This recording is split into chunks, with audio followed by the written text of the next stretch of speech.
Hello students, I am Rahim Khan from Omega Physics Classes Sangarur.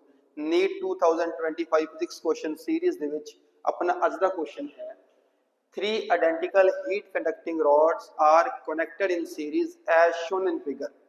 ਤਾਂ ਆਪਣੇ ਕੋਲ 3 identical conducting rods ਨੇ. Identical means ਇਹ ਤਿੰਨੇ rods ਦੀ length ਤੇ area same ਨੇ. ਤਿੰਨੇ rods ਦੀ length and ਉਹਨਾਂ ਦਾ cross section area same ਹੈ. It means ਤਿੰਨਾਂ ਦੀ length L ਤੇ area A. 3 rods the length L and area A. Because all the 3 rods are identical. Next upon given है the rods on the sides have thermal conductivity 2K. It means जो rods sides ਦੇ ਉੱਪਰ ਨੇ ਇਹਨਾਂ ਦੀ conductivity 2K ਹੈ and the middle one has K. ਵਿੱਚ ਵਾਲੀ ਦੀ conductivity K ਹੈ. The left end of the combination is maintained at temperature 3T. Left end ਆਪਾਂ maintain ਕਰ ਰੱਖਿਆ 3T temperature ਦੇ ਉੱਪਰ and right end at T. Right वाला end maintained है temperature T ਦੇ ਉੱਪਰ ਤੇ given है देखो left end जो है वो high temperature ਦੇ ਉੱਪਰ है as compared to right end ਤਾਂ heat flow ਹੋਣੀ है left end to right end. ਇਹ ਆਪਣੇ ਕੋਲ heat flow ਦੀ direction ਆ ਗਈ. ਉਸ ਤੋਂ ਬਾਅਦ ਆਪਾਂ ਨੂੰ given है the rods are thermally insulated from outside. It means outside तो कोई heat flow नहीं हो रही.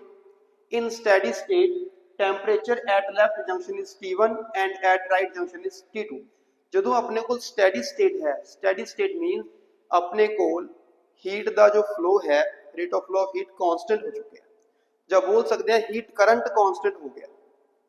तो उस टाइम के ऊपर जो अपने कोल ये left hand है, इधर temperature T1 है ਤੇ right and the temperature T2 ਹੈ ਜਦੋਂ ਆਪਣੇ ਕੋਲ ਹੀਟ ਕਰੰਟ ਕਾਂਸਟੈਂਟ ਹੈ ਤੇ ਹੁਣ ਆਪਾਂ ਅਗਰ ਆਪਾਂ ਹੀਟ ਕਰੰਟ ਦਾ ਫਾਰਮੂਲਾ ਲਿਖੀਏ that is H is equal to thermal conductivity into cross sectional area into temperature difference divided by length ਇਹ ਆਪਣੇ ਕੋਲ ਹੀਟ ਕਰੰਟ ਦਾ ਫਾਰਮੂਲਾ ਹੁੰਦਾ ਹੈ ਤੇ ਇਸ ਕੁਐਸਚਨ ਦੇ ਵਿੱਚ ਜਦੋਂ ਸਟੈਡੀ ਸਟੇਟ ਆ ਗਈ it means ਤਿੰਨਾਂ ਦੇ ਵਿੱਚ ਹੀਟ ਕਰੰਟ ਕਾਂਸਟੈਂਟ ਹੈ ਇਹ ਸੀਰੀਜ਼ ਦੇ ਵਿੱਚ ਨੇ ਤਾਂ ਉਰੇ ਵੀ ਹੀਟ ਕਰੰਟ H1 ਅਗਰ ਉਰੇ H2 ਤੇ ਉਰੇ H3 ਤਾਂ ਇਹ ਤਿੰਨੇ ਇਕੁਅਲ ਹੋਣਗੇ ਬਿਕੋਜ਼ ਸਟੈਡੀ ਸਟੇਟ ਆਪਣੇ ਕੋਲ ਤਾਂ ਤਿੰਨਾਂ ਦੇ ਵਿੱਚ ਹੀਟ ਕਰੰਟ ਕਾਂਸਟੈਂਟ ਰਹੇਗਾ ਅਗਰ ਆਪਾਂ ਫਸਟ ਰੋਡ ਵਾਸਤੇ ਹੀਟ ਕਰੰਟ ਦੀ ਵੈਲਿਊ ਕੈਲਕੂਲੇਟ ਕਰੀਏ that is H1 ਇਹ ਆਪਣੇ ਕੋਲ ਆਉਣੀ ਹੈ ਇਸ ਦੀ thermal conductivity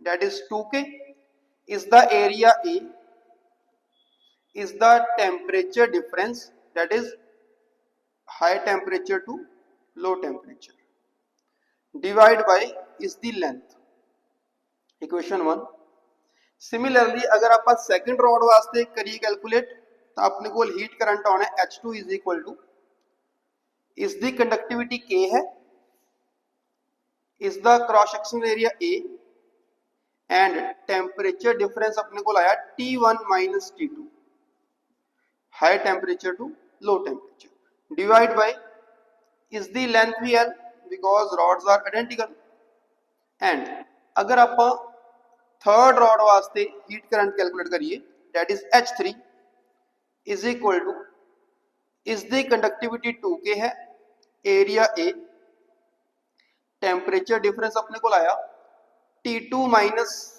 T divide by L ਹੁਣ ਜਦੋਂ ਸਟੈਡੀ ਸਟੇਟ ਹੈ ਤਾਂ ਇਟ ਮੀਨਸ ਇਹ ਤਿੰਨੇ ਹੀਟ ਆਪਣੇ ਕੋਲ ਇਕੁਅਲ ਨੇ ਤਾਂ ਆਪਾਂ ਲਿਖ ਸਕਦੇ ਹਾਂ 2K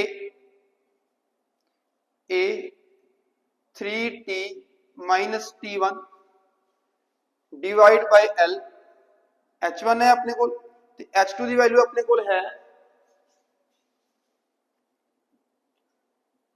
KA T1 minus T2 divided by L is equal to H3 the value ਆਪਣੇ ਕੋਲ ਹੈ 2KA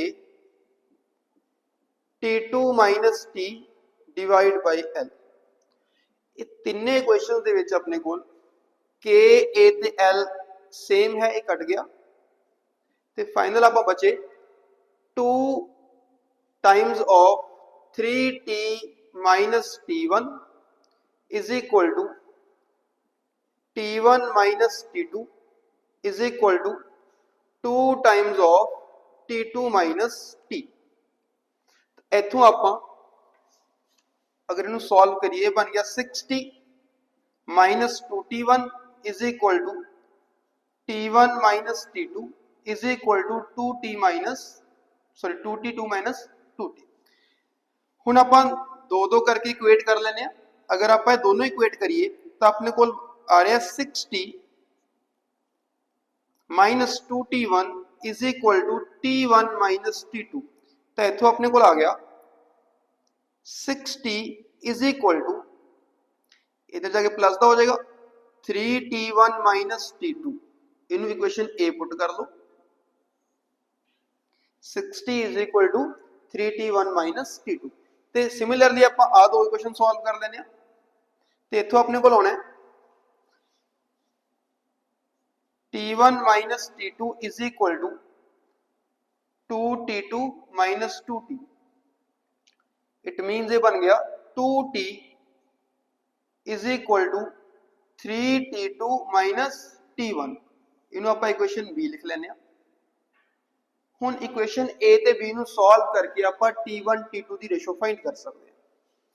ਚਲੋ ਆਪਾਂ ਡਿਵਾਈਡ ਕਰ ਦੋ divide equation A by B divide equation A by B ते अपने को आया 60 is equal to 3T1 minus T2 divide by 2T is equal to 3T2 minus T1। Cross कर लो ये बन जाना अपने को T नाल T कैंसल 3 है ना हुन क्रॉस कर लो 3 into 3T2 minus T1 is equal to 3T1 minus T2। तो इथों अपने को आया 9T2 minus 3T1 is equal to 3T1 minus T2 that is 10T2 is equal to 6T1। ਤੇ ਆਪਾਂ ਰੇਸ਼ੋ ਫਾਈਂਡ ਕਰਨੀ ਹੈ T1 by T2 ਤਾਂ ਆਪਾਂ ਸੋਲਵ ਕਰ ਸਕਦੇ ਹਾਂ T1 by T2 is equal to 10 by 6 that is 5 by 3। तो T1 T2 की रेशो अपने को आ गई 5 by 3। that is option A is required one। Thank you।